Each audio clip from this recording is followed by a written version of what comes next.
अस्सलामुअलैकुम रहमतुल्लाहि व बरकातुहू। उर्दू टीएससी यूट्यूब चैनल में आने के लिए आप सभी का बेहद शुक्रिया। तो आज जो है हाई कोर्ट का जो फ़ैसला आने वाला था उसको जो है 3 बजे तक जो है मुलतवी कर दिया गया है। तो 3 बजे जो फ़ैसला होगा वो फ़ैसला होगा जो कि एपी टेट रहेगा या नहीं रहेगा, डीएससी रहेगा या पीडीएससी जो रहेगा या नहीं रहेगा बोलकर ये हाई कोर्ट का केस के बारे में तो आपको पता ही है। तो फ़ैसला सुनने के बाद जो है उसके बाद मैं जो भी इत्तला आएगी तो मैं आपको ज़रूर से वीडियो में बताऊंगी। और एक बात इसमें सुना देना चाहती हूँ, कल जो फ़ैसला आप सुने हैं कि नहीं सुने हैं कि बीएड वाले तलबा के लिए जो है सिर्फ़ और सिर्फ पेपर 2 ही है, पेपर 1 लिखने की इजाज़त नहीं दी गई है उनको। और टीटीसी का रेस वाले डीएड वाले तलबा के लिए सिर्फ पेपर 1 है।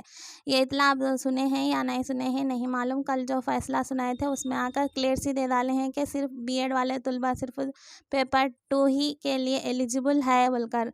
बीएड वाले तलबा के लिए पेपर 2 है और टीसी का रेसो तलबा डीएड वाले तलबा के लिए जो है पेपर 1 एलिजिबल है का दिए डाले हैं। आज जो है एपी टेट का रहेगा या नहीं रहेगा, डीएससी रहेगा या नहीं रहेगा, इसकी इत्तला मैं दूंगी आपको। चैनल पर बने रहिए। अल्लाह हाफिज़।